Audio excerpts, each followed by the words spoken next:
角磨机在没有拆卸扳手的情况下，怎么拆卸这个切割片？今天我们来分享3种方法。第一种方法，尖嘴钳咱们都有吧？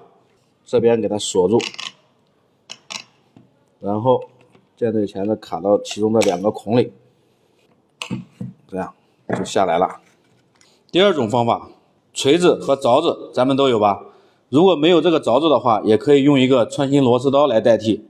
注意我们锤的方向，凿子要这个方向对着机身方向，然后对准这个孔，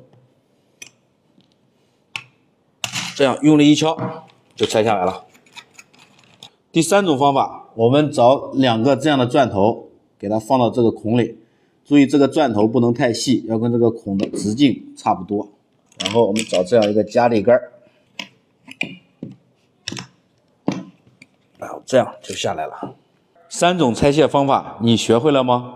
觉得有用，点赞收藏。